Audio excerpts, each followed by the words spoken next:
Des moments avec Dieu avaient un temps de réflexion pour chaque jour. 1er août. S'enrichir de la foi. Géasi, serviteur d'Élisée, homme de Dieu, se dit en lui-même, « Voici, mon maître aménagé. » Naaman, ce Syrien, en n'acceptant pas de sa main ce qu'il avait apporté, « L'Éternel est vivant. Je vais courir après lui, et j'en obtiendrai quelque chose. » Géasi courut après Naaman.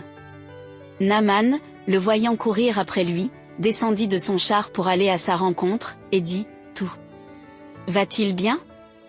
Il répondit, « Tout va bien. Mon maître m'envoie te dire, voici, il vient d'arriver. Chez moi 2 jeunes gens de la montagne d'Éphraïm, d'entre les fils des prophètes, donne, pour eux, je te prie, 1 talent d'argent et 2 vêtements de rechange. 2 Rois 5, 20, 21 et 22.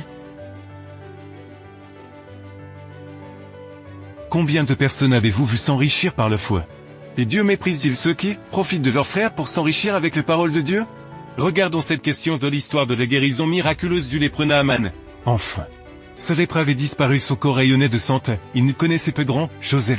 Faut-il au Dieu d'Israël tenait son cœur reconnaissant ne voulait pas être ingrat, il quitte donc le Jourdain pour se rendre à la maison du prophète afin de le payer pour le miracle qu'il avait reçu, de lui donner les riches cadeaux qu'il avait apportés, mais Élisée ne l'accepta pas. Ce n'était pas à lui de recevoir un paiement pour une bénédiction que Dieu lui avait accordée avec miséricorde, et bien que Naaman les presse, il refuse. Cette attitude impressionne encore plus le général syrien qui constate que le Dieu d'Israël est supérieur, qu'il est juste et miséricordieux, et qu'il voit dans le prophète un grand témoignage de foi. Il s'installe heureusement dans son pays avec l'intention de servir désormais Jéhovah.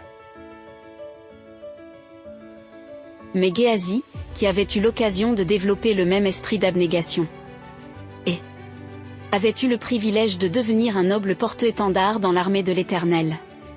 Les plus beaux dons du ciel étaient depuis longtemps à sa portée, et pourtant, se détournant d'eux, il avait plutôt convoité le vil métal des richesses de ce monde.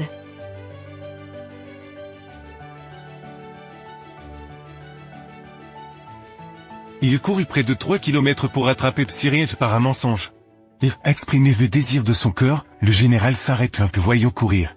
Il craignait qu'il ne se passait quelque chose, mais tout allait bien. Et Géasi ajouta que mon Seigneur m'envoie demande une paire de vêtements, 1 talent d'argent pour des hommes qui sont venus nous rendre visite. L'amour des richesses était dans son cœur, comme Judas Iscariote. Géasi avait rejoint le prophète pour un avantage matériel. Et bien qu'il eût de preuves d'exercer ce faux et de renoncer de ses ambitions mondaines, il renonçait son honneur d'être le héros de Dieu pour l'amour du gain matériel. Élisée le savait, Dieu le lui avait révélé. Mais Géasi a raconté un autre mensonge et a caché sa mauvaise action sans même se repentir. La punition du méchant serviteur fut que la lèpre de Naaman s'accrocha à lui.